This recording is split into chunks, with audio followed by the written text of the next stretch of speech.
police killings. The Washington Post reported since 2005, there have been thousands of people killed by police officers. Only approximately 60 of those individuals have been charged. Do those analytics, that can be considered a level of genocide in a lot of ways. So for those that have been oppressed, for those that want their plight heard, when you don't show it on Sunday, when the people don't talk about it pregame, halftime, postgame, it now mutes the movement. Here's the next step.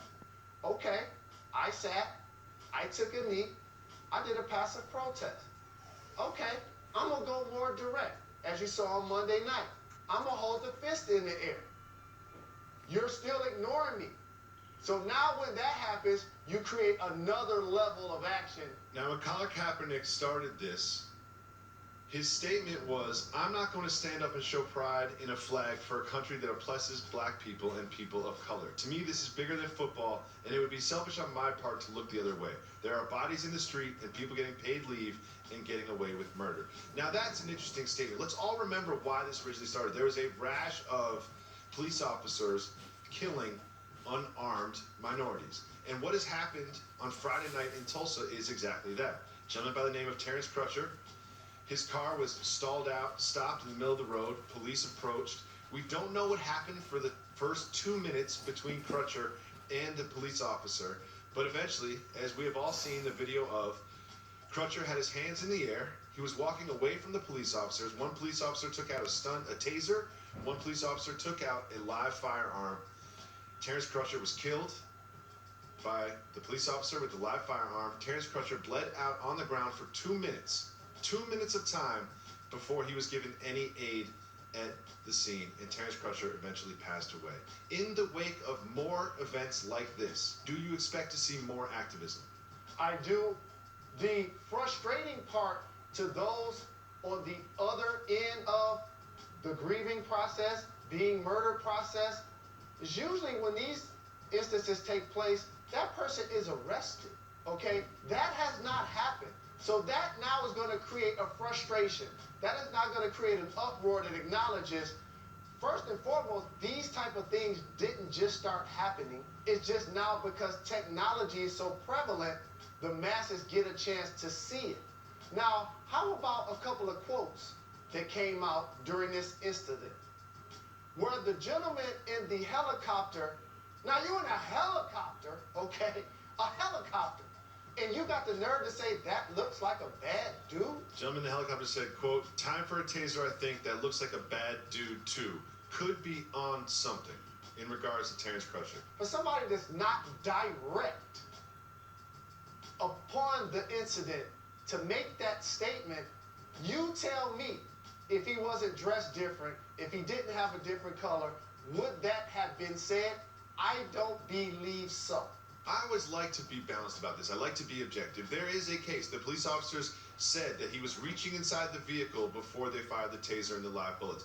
It is pretty clear he was not following instructions. Rarely do the police officers say, put your hands in the air and walk away from us with your back towards us. That is fine. However, I cannot understand a world in which there are 4 police officers on the scene. There's a human being with a live bullet wound inside them bleeding, and that human being does not receive aid for 2 minutes. I do not understand why that was the case. I'm clearly on wax as the founder of a charter high school, acknowledging that it's unfortunate that we live in a country that overvalues sports and entertainment to the point where athletes and entertainers actually get paid multi-millions of dollars to entertain. And public service officials like teachers, policemen, firemen, they basically get paid pennies in comparison.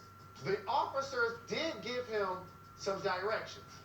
People don't always follow immediate directions when being told. That doesn't make you more of a threat. It definitely shouldn't lead to you dying.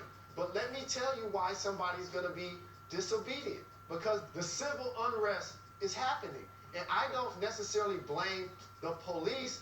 It's an American problem that we still have to get over. And it was called slavery, segregation, looking at blacks like 3/5 of a man, Jim Crow laws. So now all of a sudden, before the 1970s, Who do you think was put in charge to enforce that? The police department. So it's almost like somebody that's been abused, and then you lift up your hand. The person is going to have a little apprehension, thinking that this may be a time that you hit me again. And so if I walk to my vehicle and put my hands on the car, I'm unarmed, there's no weapon in the vehicle, I'm not a threat to the multiple individuals that you just described that have guns, tasers, helicopters, cars. You clearly have me outnumbered. And by the way, you were called to the scene because a car was stalled and blocking traffic. Not because somebody was doing something undisciplined that called for you to be on edge when you arrived on the scene. So for this gentleman to be shot, to be killed, to lie on the ground without being aided by those multiple individuals for 2 minutes, that looks like genocide to the people that have been oppressed and have had to be on the wrong side of that behavior for way too long.